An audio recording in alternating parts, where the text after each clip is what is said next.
What you're about to experience is one man's quest to see beyond the tumultuous period we're in and to envision what lies just beyond our grasp, yet well within our reach. Welcome to Larry Rifkin's America Trends, where the future has arrived, and it's just in time.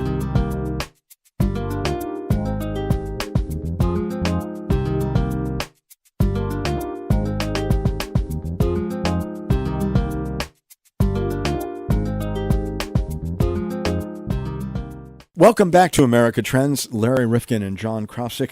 John, there is no question that in America today, one of the big demographic trends is the fact that young people want to live in an urban environment. Oh, yeah. Would you agree with that? New York and Boston, at least in our area, are booming with young people. So, yeah, I agree. In fact, I was talking to somebody who's involved with an accounting firm that is throughout the Northeast. And, John, it was remarkable. He was telling me that in the first quarter of this year, Boston, its economic output grew by 4.8%. Wow. Boston is buzzing. Yeah, wow.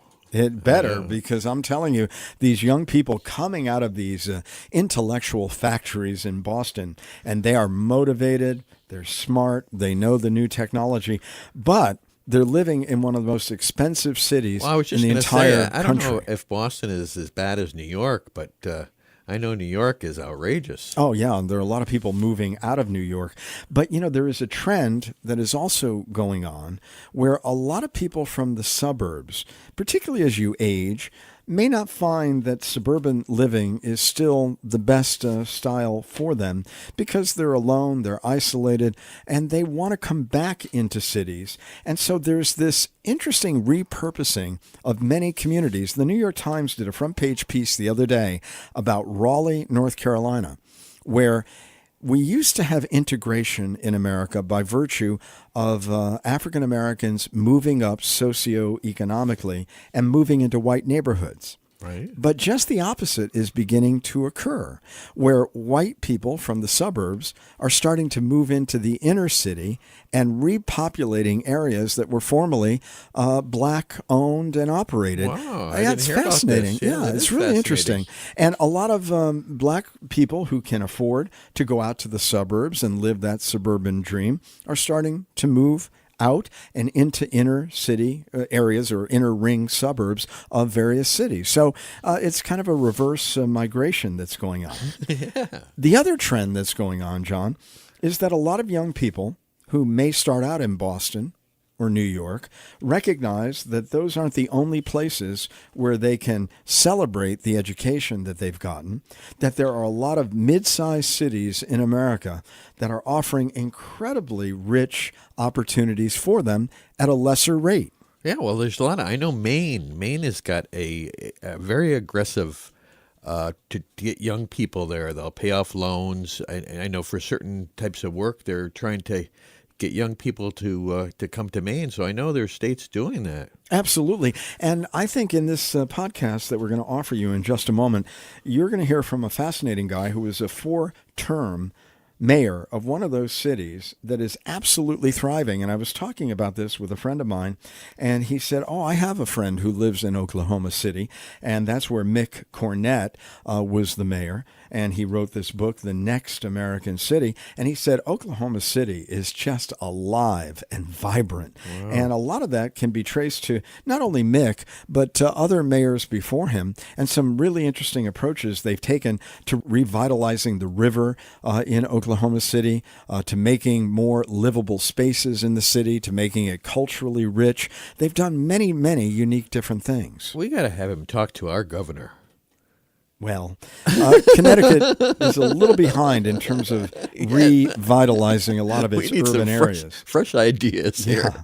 But there are cities like Akron, Ohio, Scranton, Pennsylvania, places like Provo, Utah, Indianapolis, Minneapolis. And if they're not on your radar today, they should be, because these are places that really are abundant in opportunity. And I know even my daughter, John, who lives in Boston, she and her boyfriend, and they're expecting to get married over the next couple of years, they're starting to talk about that. Yeah, well, I think there's a lot of my daughter, like I was saying, was looking for jobs And when she was in her looking, she found Maine to be very inviting. So I'm sure there's a lot of cities out there that see that they need to bring the young people back in to, revitalize them. So they're offering them, perks. Yeah, various incentives. Perks, yeah. I mean, everyone does it for economic development. So Mick Cornett, in writing this book, he wants us to make certain that we understand that replete throughout the country are these examples of mid-sized cities. And they're rebuilding themselves, but on different platforms. It's not all the same cookie-cutter approach. Right. What he did in Oklahoma City is very different than what they're doing in Des Moines or Louisville or Albuquerque or Sacramento, Buffalo, different kinds of medical startups in but one. at least they're thinking outside the box and doing things that are bringing their city back instead of forcing people out. Exactly. And certain states haven't caught up, but many are. So there's a new kind of street smarts that's going on, and these are in the next American city. Let's find out what they are, and don't move just yet, but think about it. With us on the line, and I'll call him Mayor Mick Cornett. He's not currently the mayor, but was the 4-term mayor of Oklahoma City and did a remarkable job in Oklahoma City. And he's written a book called The Next American City, The Big Promise of Our Midsize Metros. And there seems to be so much energy based upon what I've read in your book in these smaller cities. Now, we hear often, Mayor, about San Francisco and New York and Atlanta, but we don't hear about these smaller size cities, and yet you tell us that's where the action is. Well, that's absolutely right. I mean, there's all sorts of data that is suggesting that on a percentage basis, these mid-sized metros, so think Oklahoma City, Tulsa, Little Rock, Des Moines, Louisville, Charleston, cities of that size are going to outgrow our largest metro centers going forward. And I think the reason that most experts are kind of gravitating towards is that millennial generation and the generation coming in behind it seem very interested in the quality of life in their community, and they take into account such attributes as the cost of living, traffic congestion, fresh water, and clean air.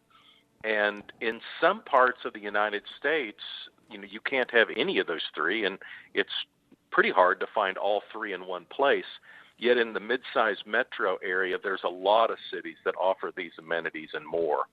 And it just seems like it's a sweet spot that is really going to be attracting a lot of attention over the next 10 to 20 years. And of course, you can speak of this as a result of your experiences in Oklahoma City. And I think a lot of us have been introduced to Oklahoma City by way of Russell Westbrook and OKC. And that has given great identity to your community. But tell us, over the period of time that you were the mayor, so much has changed within Oklahoma City as a great representative example of what you're talking about. Yeah, I think no city's come as far as fast as Oklahoma City, but that's partially because we had so far to go. And my predecessors did an incredible job of planting seeds. And so, back in 1993, the city of Oklahoma City kind of established that it was going to diversify its economy, start investing in the inner city, create a downtown that the entire region could be proud of. And today it's a vibrant core with, thousands of millennials flocking to Oklahoma City from places like Texas and California, which are parts of the country that we had been losing populations to in generations past. And so it's really good to see. And the momentum is continuing. We just opened up the largest startup streetcar system in the United States. We have a brand new convention center that is under construction. We have a Omni Hotel is building adjacent to them, and we have a really large urban park that's going to be opening in September. About $140 million park, really impressive project. And I think, one of the things that people should notice is that it helps to always have something on the drawing board and something under construction and something coming out of the ground. In other words, opening something is wonderful, but your population really benefits if they know what's coming next. And in Oklahoma City, we've had about 25 years plus now of people being able to talk about what's coming next. And my dad used to tell me, this is years ago, he's long departed us, but he said that happiness is having something to look forward to. And I think we've kind of proven that in Oklahoma City, that we have extremely high approval ratings, city government, and I think part of it is because they love telling our story to their family and friends around the country. Well, I've got to tell you that we are emanating today, our end, from a city that is part of a rust belt in the Northeast. And we used to be the brass capital of the world, and we've been struggling for an identity ever since. Now, there was the energy bust of the 1980s that led to a lot of creative thinking in Oklahoma City as to where do we go from here. And I remember Churchill, at least he was credited as saying, now that we've run out of money, we've really got to start thinking. I mean, what was the impetus for some of the great ideas that came out of Oklahoma City, and where did they come from? Because we did another podcast with Bruce Katz from the Brookings Institution based on the new localism. And he said the energy comes not only from the public sector, but the education sector, the health sector, and the college sector. Where did it come from in Oklahoma City? I think the business sector, largely, we have a really strong chamber of commerce who realized that the city was not going to live up to its destiny if we didn't get everybody pulling on the same rope. And so I think Oklahoma City is an example of a great collaboration between the private sector and the public sector, and indeed the universities in creating and investing in our innovation district. So I think Bruce is exactly right. There was a monumental tipping point in Oklahoma City's history. You go back 2 mayors before me, there was a mayor named Ron Norick who was trying to get an economic development effort from United Airlines to build a maintenance facility in Oklahoma City. And he put together a huge incentive package. And at the end of the day, we finished second. And what United told us was that the quality of life in Oklahoma City was so poor that they just couldn't imagine their employees living there. And what that taught Oklahoma City was we had to invest in ourselves before we could ever expect anyone from the outside to come invest in us. And that was really the lesson that mayor and the business community at the time learned. And that's when we started investing in the core of the city, creating a vibrant core. And I've long believed that the quality of life in the suburbs is directly related to the intensity of the core. And we had allowed our core to die. Absolutely. And in Connecticut, we bought into the suburban solution so early and so hard, and we've let a lot of our core cities go to seed, and we're trying to rebuild, but it's a very difficult process. What would you say to all of those cities? You talk about the fact that you've really got to think forward, and yet a lot of cities are just grasping at straws, and they're not doing the work, the groundwork that's needed to entice in a way that is organic, and they're just praying for a Hail Mary. For example, look at all the communities that were looking to have the second headquarters for Amazon. Were they just, batting in the breeze? Well, some of them were. The real key is that any private sector business has got to locate in an area where they can attract a highly educated workforce. And if you don't have a community that a highly educated workforce is going to want to live or choose to live, then your chances of landing, the big economic development opportunity of the future is just not very good. You've got to create a quality of life that can attract highly educated 20-somethings. So notice what they're looking for and then try to create that city, because it's a very entrepreneurial generation. If you can attract highly educated 20-somethings, they are going to create an economy for you. Every time I see a millennial with a cell phone, I wonder to myself if they're over there starting a business. It doesn't take much to start a business anymore, and that generation doesn't see the impediments that that my generation would have seen. And so it's really about attracting talent. And then Bruce Katz is a really good communicator on innovation districts and placemaking and that public-private university partnership that's so important. A lot of those things are important too. But at the end of the day, people have to want to live there. and that's where city leaders should be concentrating. Do people want to live in our city, and can they afford to live in our city? Do we have have we taken care of the traffic congestion issues? Do we have fresh water and clean air? Millennials want to live in a city that understands all those things are important. But there's a catch-22 here. How do you attract those young people? Particularly, you have experience having been in a flyover community. And so it's not, along the beaches. It's not one of the sexy places in America. And you were at the precipice of really going into the hole. I mean, you had a river that was a ditch. You had a downtown that had all these urban renewal efforts that had failed. I mean, you were really close to the edge of a true disaster. And yet, how do you get the community to invest enough in itself to become that attractive magnet for these very discerning young people? Well, and sometimes that is the key issue. In other words, does City Hall or does city leadership have the political capital to perhaps pass an initiative that's going to pay for the type of investments that I'm talking about? What we have been very protective of in Oklahoma City is that the government did what it said it was going to do. In other words, we have built up political capital through the decades now because we have completed and fulfilled our promises to the voters. And so if you have political capital issues, that's another early hurdle to try and address. We have also tried to make sure that the community took ownership in our initiatives. In other words, that they felt a part of it. And getting people to vote for something is one aspect of that. But we've also insisted that we have citizen advisory boards that oversaw the construction of the projects. And so it really is a citizen-led initiative. Citizens vote on it. Citizens help us build it. And at the end of the day, the citizens will judge for themselves whether or not that tax investment was worth it.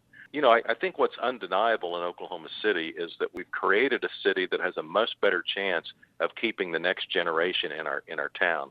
When I was growing up in Oklahoma City, most of my high school classmates and college classmates ultimately left because if they had a higher level of education, there just weren't jobs for those types of educational investments.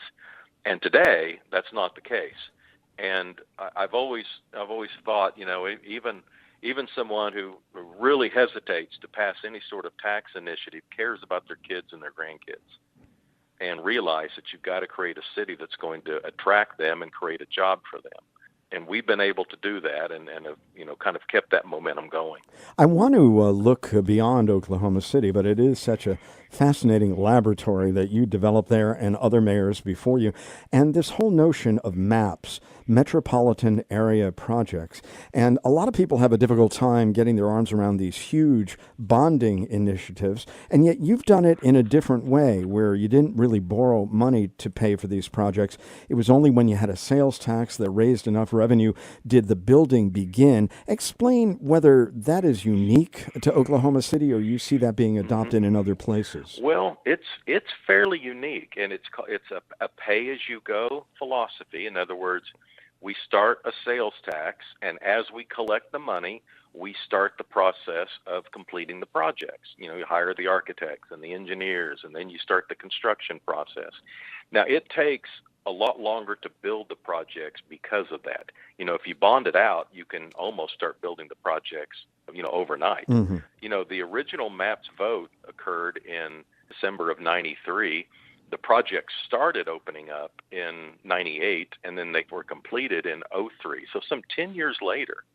And so it takes a political climate where one group of leadership is willing to help pass an initiative and help construct it, knowing that there will be other leaders around to cut the ribbons later on. But it requires a continuum of leadership. In other words, a lot of cities, I think, struggle because they elect a mayor, and that mayor doesn't agree or doesn't get along with the previous mayor or the next mayor, and you end up with all these stops and starts. And in Oklahoma City, we've been very fortunate and very protective of having leadership that was willing to complete the projects of a previous administration and then start realizing what was needed to be next, knowing that it might be a future mayor that would be cutting the ribbon on that project somewhere down the line. You know where I see that so often is in the education leadership of superintendencies, where somebody develops a reform package and then they move on to the next carousel stop, which is more lucrative for them, and they have a reform package that the next person throws out and starts over again. And, you know, the educational system, I would imagine, in Oklahoma City is an important inducement to keeping the next generation. So how were you able, even if your municipal leadership had that continuum, were you able to affect that on education issues? It was difficult, and on the inner city education front, if you go back to the 1990s, the results were not only embarrassing, but the school buildings themselves were physically falling apart. And we had so much deferred maintenance into that district that someone did the math and said, you know, even if they were able to pass a bond issue, they'll never catch up to the deferred maintenance they're facing.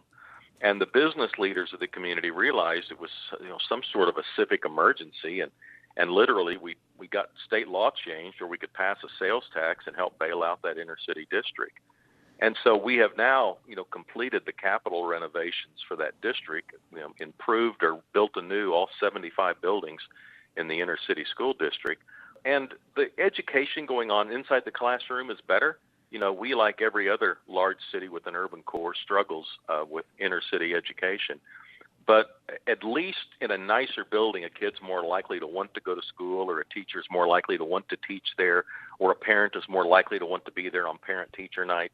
And so our continued success is that the business leaders of the community have kind of put their arms around that inner city district and realize that the district's problems are everybody's problem. And I think that's an important component, because the previous paradigm was that nobody really wanted to be associated with the disastrous results coming out of that district.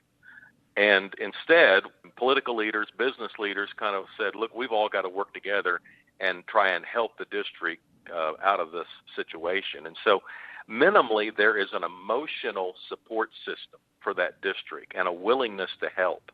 And that emotional buy-in, I think, is critically important. We're still struggling, like everybody else, though, to get better and better grades and better performance levels out of our district. But it feels like we're heading in the right direction. Leadership, we've talked about it on some level, but there are many who look at the elections on the municipal level and say many of them in America, not in your city, I don't believe, are nonpartisan. We don't know whether it's a Democrat or it's a Republican, and it really doesn't matter. And yet I think also on the local level, even if it is a Democrat or Republican, given the fact that the old saying goes, there's not a Democratic or Republican way to shovel the street or whatever it may be, you have to have many more practical solutions. How important is it to have a certain type of leadership in a community to make any of this go? Or is it that the leader just really has to understand how to pull together the dynamics of their community? And sometimes, as one of your chapter suggests, the best thing is not to do something and to know your community well enough to figure out what opportunities to pursue and which to push away from. Yeah, we do run a nonpartisan political system inside the city government. And I think it's important to keep partisanship out of City Hall, because really the issues that City Hall works on are not partisan by nature. It's about police officers and firefighters and building streets and creating parks. There shouldn't be a significant amount of partisanship in all of that. And so I think that the mayors here in Oklahoma City have been results-oriented. And when I was the mayor, I just said, look, I want to get things done.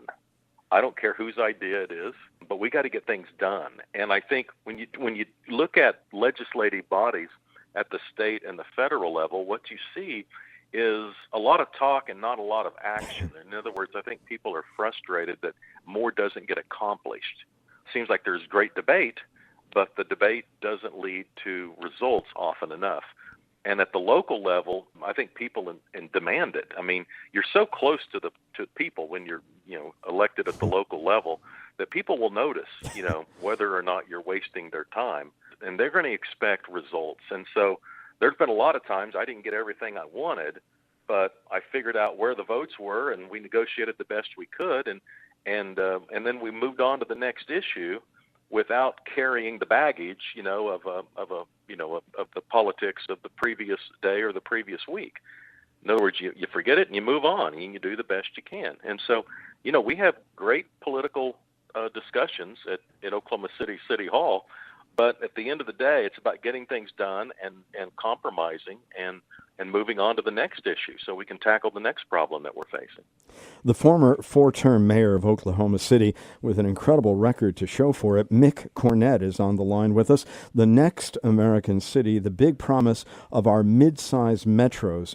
And you decided for this book to select a number of those communities and tell us their story. For example, you decided to focus on the fact that Buffalo, New York, is really a very hot medical startup district.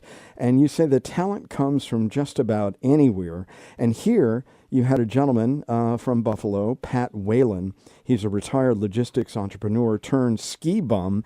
And under his direction, over the course of about 8 years, the district went from 3 startups to 140.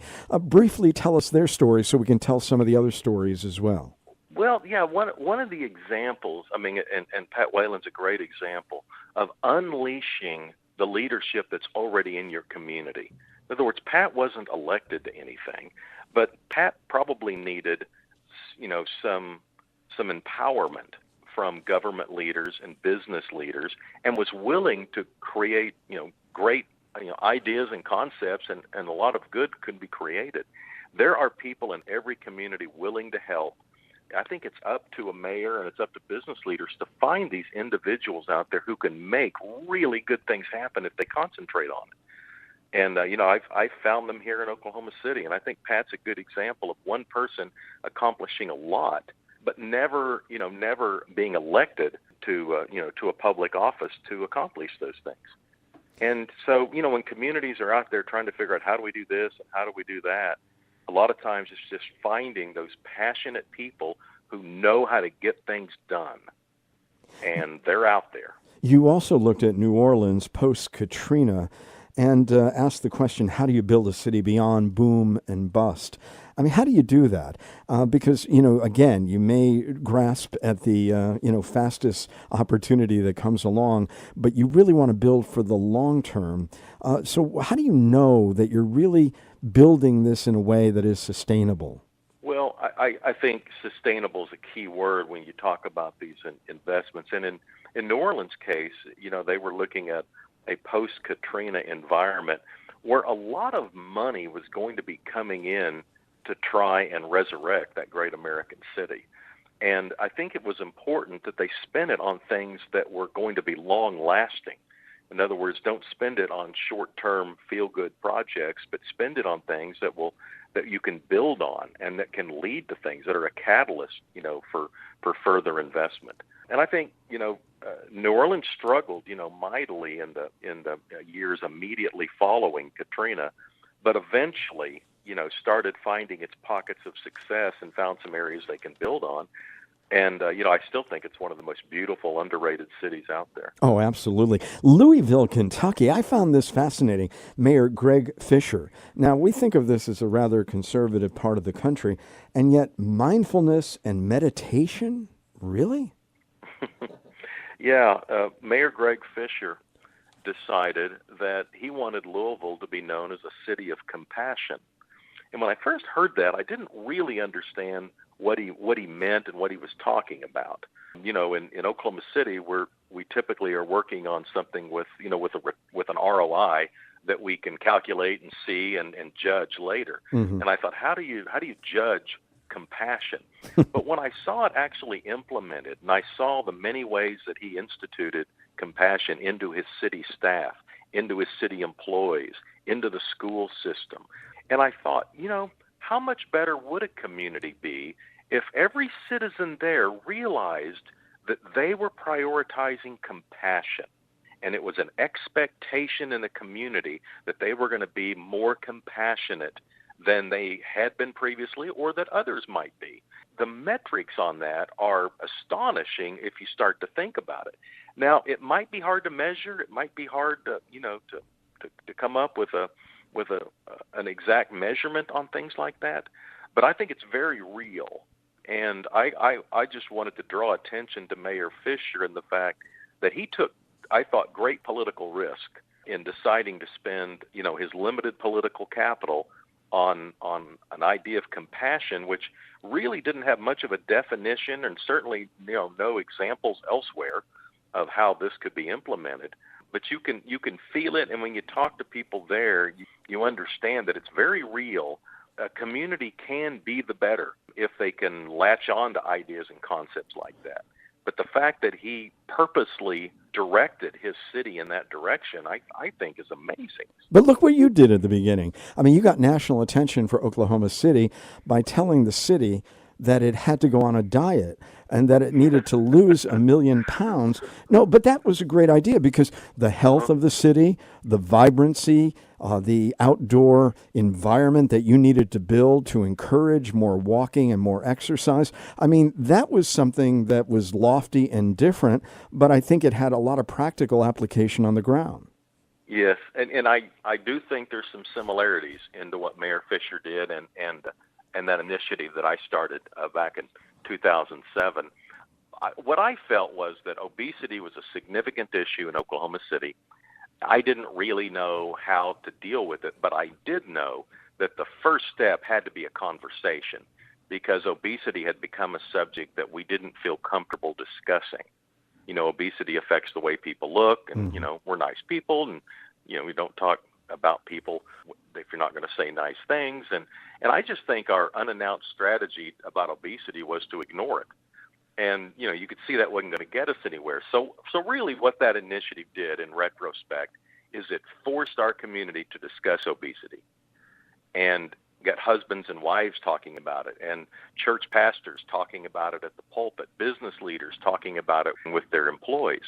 And that's very powerful. And ultimately, we had 47,000 people sign up. They chronicled 1 million pounds over a 4-year period.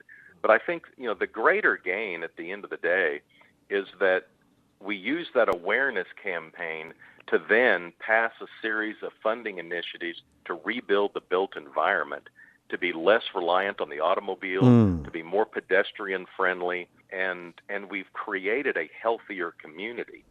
And now 10 years plus after that initial, this city is going on a diet campaign, our health statistics are improving. I mean, the county health board can look across 20 different metrics and show you that heart disease is down, strokes are down, all of these really critical measurements that Oklahoma City had never done well in before, we're doing better. And so, health is still something that we have to continue to work on. I'm not suggesting that we figured all of this out, but we are heading in the right direction. There's undeniably an understanding of how important health is in the community and an understanding that we had created a city for cars instead of people. Exactly. And all of those have been paradigm shifts in our community that have happened because of that. Well, Mayor Mick Cornett tells us that the middle is where the action is. Places like Chattanooga, which I visited, Provo, Boise, Idaho. How important, if you could, in a very summary way, tell us, are making certain that the bones of a community like in Des Moines, where you take a great central library and you convert it into a hall that has other purposes, technology and scale. When you think about the bones of a community, the technology, and the scale of the mid-sized community, how important are all of those in combination? Well, every city has assets, and we all live in cities that we didn't build. And so, I think you have to fundamentally understand that. So any group of citizens or any group of leaders are living in a city that they didn't really build, and they inherit it from the previous generation. And there are hidden assets in every community I've been in, regardless of how small or how big. In Oklahoma City, we rediscovered our river and turned that in, from a negative into a positive. You mentioned Des Moines. Des Moines River at least had water in it. Our river didn't even have any water. It was just a ditch. But Des Moines had some aging architecture that had once been a sense of pride in the community. and they had kind of let it go, and it kind of had become some level of an embarrassment, and deferred maintenance piled in, and they went back and rediscovered some of their roots. They've had a history of agricultural investments, but somewhere along the line, they either quit investing in them or quit promoting it. And, with food in general becoming such a hot topic now, in pop culture, Des Moines is using food as one of the rallying points to bringing the city back. Des Moines is one of those cities that had a downtown that didn't have very many people in it 10, 20 years ago that has thousands of people living downtown today. It's been a really neat environment and revival to watch. It's one of those cities out there that people would enjoy visiting if they ever get an opportunity. So in the next 10 years, when we look at the scale of these mid-sized communities in relation to the ones that are so large and so expensive and have really encouraged so much development over the years, do you think that's where the true action is going to be? And if there was one city that you've looked at as you've become a real scholar of this that we should keep our eye on, tell us what that is. Tulsa, just 100 miles from where I am right now, has created what I believe is the finest urban park in the world. It just opened in September, and it opened largely the results of philanthropy, over $400 million from a philanthropist and others in the philanthropy community in Tulsa. It has an endowment to pay for all the operations. Long term, Tulsa is going to see social and economic gain from that. Little Rock, Arkansas is another city that I think is finding itself. It has the benefit of being on a major river, the Clinton Library, and a lot of other amenities that are located there. You mentioned Louisville earlier. I think Louisville is one of those cities. Out west, Albuquerque, Salt Lake City, and Provo are doing well. And these are not, overlooked cities, but don't underestimate Minneapolis and Denver and places like that, too. They're going to continue to benefit. Well, we benefited from hearing from you today, and we thank you so much for being part of America Trends, the next American city, Mick Cornett. And what an honor, and congratulations on the great career that you built outside of broadcasting, where you started, and in the public sector. Congratulations on all your successes. Appreciate it. Thank you. America Trends Podcast is part of the MHNR Network, mhnrnetwork.com.